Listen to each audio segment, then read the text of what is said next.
monde qui passent des mois, voire des années, voire toute leur vie à chercher the bonne idée qui va marcher, qui finalement ne se lance jamais. Si vous souhaitez éviter cette erreur-là, ce que je vous recommande, c'est de... Je vais partager avec vous l'histoire d'un copain qui va bien illustrer cette problématique de la recherche d'une idée et comment une mauvaise idée peut littéralement flinguer vos chances de prise d'indépendance de votre patron, de votre boulot. Et regardez comme cette télé est proche du lit. J'avais encore jamais vu ça. Vous avez une idée de projet, mais vous n'êtes pas sûr que ça va marcher. Et même si vous la suivez, vous vous rendez compte que la majorité des gens autour de vous qui ont voulu se lancer, par exemple, je sais pas, qui ont voulu devenir coach sportif, qui ont voulu devenir coach tout court, qui ont voulu devenir, je sais pas, hypnothérapeute, qui ont voulu devenir freelance consultant, vous remarquez que la plupart ont un succès mitigé pour ceux qui se lancent, et pour ceux qui n'arrivent pas à se lancer, ils n'arrivent pas à trouver une idée. Et le problème, c'est que souvent, l'idée avec laquelle on veut monter son projet, elle est suicidaire. Et pourquoi? Parce qu'il y a une erreur qui est faite, allez, par 95% des gens, quasiment tout le temps fait au moins une fois cette erreur, et je l'ai faite moi aussi quand j'étais un petit peu plus jeune. Et dans cette vidéo, je voudrais qu'on décortique ensemble cette erreur qui est faite par tellement de gens qui veulent monter leur projet parce qu'ils choisissent mal leur idée, parce que un critère super important n'est pas respecté. Comment l'éviter? Comment sauver des milliers d'euros d'investissement dans votre projet, des centaines d'heures de travail potentiellement passées pour rien sur un projet qui est tout simplement mort-né, puisque l'idée de business, l'idée d'affaires que vous aurez trouvée n'est pas la bonne, n'est pas la plus judicieuse. Donc on va voir ça ensemble dans cette vidéo. Si vous me découvrez, je m'appelle Mike de la chaîne YouTube Sad Business. C'est une chaîne YouTube de deux ingénieurs en CDI qui vous apprennent à doubler leurs revenus sans quitter leur CDI, puisque c'est ce que nous avons fait tout simplement. Dans mon cas, je suis ingénieur et je suis entrepreneur également. Je tiens 3 entreprises qui me génèrent des milliers d'euros chaque mois. Donc cette chaîne s'adresse plutôt à des gens qui sont soit salariés, soit qui ont envie de quitter le salariat, soit qui ont envie de monter leur truc en parallèle de leur CDI. Elle n'est pas destinée aux entrepreneurs qui génèrent déjà 10 000, 20 000, 30 000 euros par mois. Donc si c'est votre cas, cette vidéo ne vous intéressera pas. Par contre, si vous avez un profil débutant, que vous êtes en panne d'idées, que vous ne savez pas quelle idée choisir et surtout que vous n'êtes pas sûr que votre idée marchera, eh bien cette vidéo est faite pour vous. Et sérieusement, regardez-moi ça. C'est un nouvel hôtel, je viens tout juste de tester. Je suis en Allemagne, un hôtel que je n'ai pas encore essayé. Et regardez comme cette télé est proche du lit. J'avais encore jamais vu ça. Les mecs, ils tiennent absolument à ce qu'on regarde leur télé. Et j'en profite avec ce magnifique poster de singe derrière moi. Si vous souhaitez trouver une bonne idée de business et aller plus loin que le simple contenu de cette vidéo, qui est un contenu bridé, puisque sur YouTube, on peut pas tout dire. On peut pas tout donner puisque YouTube est un média soumis à des règles et notamment à de la censure. Donc si vous souhaitez aller plus loin sur le sujet, nous vous recommandons de vous inscrire à la liste que vous trouverez en description de cette vidéo. C'est une liste sur laquelle vous recevrez des conseils pour trouver votre idée de business et réussir à vous émanciper de votre CDI et d'augmenter vos revenus pour que vous puissiez faire ce que vous voulez et ne plus dépendre de votre patron. Je vais partager avec vous l'histoire d'un copain qui va bien illustrer cette problématique de la recherche d'une idée et comment une mauvaise idée peut littéralement flinguer vos chances de prise d'indépendance de votre patron, de votre boulot. Donc c'était un mec, il s'appelait JB de mémoire, et c'était quelqu'un qui faisait des sports de combat depuis très longtemps. Donc il était passionné de sport de combat et il s'est dit bah tiens pourquoi ne pas monter ma boîte, mon propre dojo, pourquoi ne pas faire mon propre sport, mon propre club, ça y est je vais y arriver, mon propre club de sport de combat. Donc l'idée de base, pourquoi pas, il a décidé de suivre sa passion et il a décidé de monter son club, de monter son dojo. Il l'a pas fait seul, en plus il a trouvé un partenaire avec qui le faire. Et donc il a monté son dojo, sauf que qu'est-ce qui s'est passé? Et bah ça n'a pas très bien marché. Ça n'a pas très bien marché parce que les clients n'affluaient pas. Il a eu cette passion de l'enseignement des sports de combat les premiers mois, puisque les premiers mois il était prof, il faisait un truc qu'il aimait, et ça le plaisait vraiment. Il adorait faire ça, mais passer l'excitation du début, passé l'excitation de la nouveauté, par le fait de lancer un nouveau projet, et ben petit à petit, sa motivation a commencé à diminuer. Il avait de moins en moins envie, et malheureusement pour lui, ses élèves l'ont senti dans le cours. Ils ont senti qu'il était moins investi, moins motivé, et du coup, il était de moins en moins assidu au niveau des cours, il commençait à douter de plus en plus de lui. Et comme ça, c'est comme ça qu'a commencé une petite descente aux enfers dont le point de départ a été qu'il n'y avait pas assez de clients pour son dojo. Il y a eu un afflux bien sûr avec la rentrée, mais petit à petit le nombre de clients diminuait et avec lui sa motivation, puisque moins il y a de clients, moins il était motivé. Il a bien fait quelques petites actions, comme il a essayé de distribuer des flyers dans la rue pour attirer de nouvelles personnes, mais il n'y a pas eu foule, il n'y a pas énormément de monde qui est venu. Donc du coup, il y avait de moins en moins de clients, donc du coup, il perdait de plus en plus en motivation. Et comme les élèves se le sentaient, bah du coup, les élèves se barraient de plus en plus également.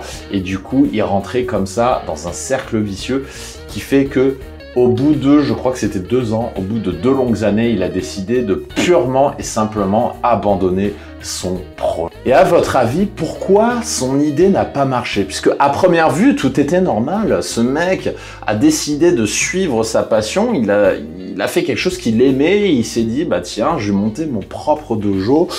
Et je vais vivre comme ça de ma passion, je vais essayer de m'émanciper de mon travail, d'avoir un complément de revenu pour gagner en liberté. En soi, pourquoi pas? Ça part d'une bonne intention. Sauf qu'il y a un truc qu'il a oublié et qui fait que finalement son projet n'a pas si bien marché que ça.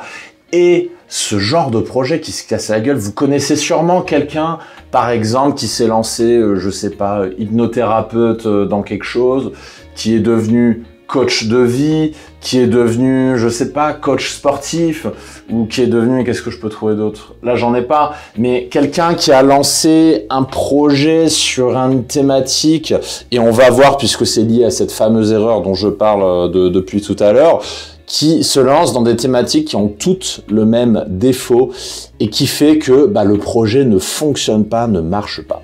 Est-ce que vous avez trouvé ce qu'est cette fameuse erreur qui fait que tout le monde se plante? Et avant de vous répondre, je vais m'asseoir un petit peu sur le lit parce que je suis debout depuis tout à l'heure et j'aimerais bien me poser moi aussi. Voilà, vous m'excuserez, je rentre d'une journée où on a bossé de 8h à 19h, donc je suis un petit peu fatigué. C'est cool aussi de se mettre dans le lit. Donc, quelle est cette fameuse grande erreur de cette personne dont je vous ai parlé, qui a montré son club de karaté, mais également d'autres qui sont coachs de vie, etc., etc.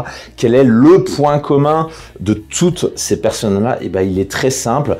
C'est le mensonge du suivez votre passion pour monter un business. Parce que c'est que ces personnes ont fait, c'est qu'elles ont basé leur projet entrepreneurial, le fait de construire quelque chose en parallèle de leur travail, sur une passion. En soi, pourquoi pas? Sauf qu'ils ont oublié un petit détail, c'est que pour vivre de son activité, il faut qu'elle soit rentable. Donc, ce que ces personnes-là ont oublié, c'est de se poser la question du business model. Combien d'argent je vais pouvoir gagner? Est-ce que je vais pouvoir être rentable? Est-ce que mon activité est promise à un bel avenir financier aussi, puisque vous le savez, c'est pas question d'être capitaliste ou pas, c'est juste que quand on monte sa boîte, il faut qu'elle soit rentable. On peut pas se permettre que sa boîte perde de l'argent, parce que sinon c'est la banque qui va vous forcer à arrêter votre projet. Donc votre projet doit être rentable et doit l'être suffisamment pour que vous soyez motivé sur le long terme, pour le faire grandir, pour le faire prospérer,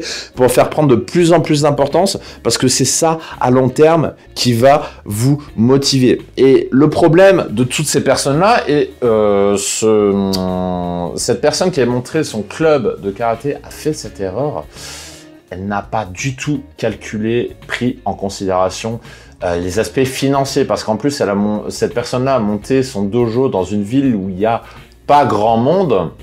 Il n'y a pas grand monde dans cette ville, il y avait déjà un dojo de sport de combat, donc en fait, autrement dit que la concurrence était assez rude.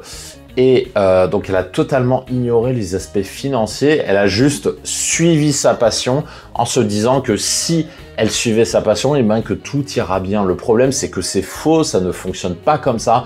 Et c'est la grande erreur faite par 95% des gens qui veulent entreprendre, c'est que les gens suivent leur passion, se disant que comme c'est ma passion, et ben ça va forcément marcher, sauf que derrière, on monte une entreprise, c'est ça qu'il faut pas oublier, on est en train de monter une boîte, on n'est pas en train de monter n'importe quoi, et du coup il faut s'assurer que son projet va marcher financièrement parlant. Et cette dimension financière, elle est trop souvent ignorée des gens qui montent leur projet. Donc j'aimerais vous adresser un message dans cette vidéo, si vous aussi vous souhaitez monter un projet et que vous passez beaucoup de temps à choisir votre idée de business, et c'est normal d'y passer beaucoup de temps, posez-vous cette question: est-ce que mon idée de business est rentable? Est-ce qu'elle est intéressante? Et est-ce que je vais pouvoir en vivre de façon décente? Et si oui, qu'est-ce qui me fait dire que je vais pouvoir en vivre? Ce sont des questions à vous poser en premier lieu avant de démarrer un projet, puisque c'est bien de trouver la bonne idée, tout le monde passe des mois à chercher the bonne idée, mais finalement, votre idée, elle doit pas nécessairement suivre ou répondre à vos passions, mais elle doit répondre à des critères financiers qui sont la rentabilité, parce que sinon votre projet ne peut pas fonctionner. C'est aussi simple que ça. Donc n'oubliez jamais, quand vous réfléchissez à votre idée de business, prenez en compte la dimension financière et demandez-vous si votre projet sera rentable. Et si vous pensez qu'il sera rentable, eh ben, calculez, ne faites pas au feeling, ne faites pas l'erreur de vous dire c'est ma passion, ça va forcément marcher. Parce que l'expérience montre que ça ne se passe pas comme ça. Donc sortez la calculette et faites ce qu'on appelle une étude de marché et vous arriverez de cette façon à trouver une idée de business qui marchera. Maintenant, si vous souhaitez aller plus loin pour trouver votre idée de business et enfin vous lancer sans passer des mois et des mois à procrastiner, à chercher votre idée de business, que je sais qu'il y a énormément de monde qui passe des mois, voire des années, voire toute leur vie à chercher the bonne idée qui va marcher, qui finalement ne se lance jamais. Si vous souhaitez éviter cette erreur-là, ce que je vous recommande, c'est de vous lancer dans notre programme de formation continue que vous trouverez en description de cette vidéo, qui est la lettre de salariés riches, dans laquelle, sur la thématique de l'idée de business, mais également d'autres thématiques, on va pouvoir vous aider, vous apporter des débuts de solutions pour justement trouver votre idée de business, ne pas y passer des mois, des années de votre vie et enfin vous lancer. Donc si c'est un but que vous recherchez, que vous souhaitez poursuivre, que vous souhaitez vous émanciper de votre CDI pour devenir plus indépendant et gagner plus d'argent, et ben cliquez sur le lien en description pour aller plus loin avec nous. Sur ce les prodiges, je vous dis ciao ciao et à la prochaine.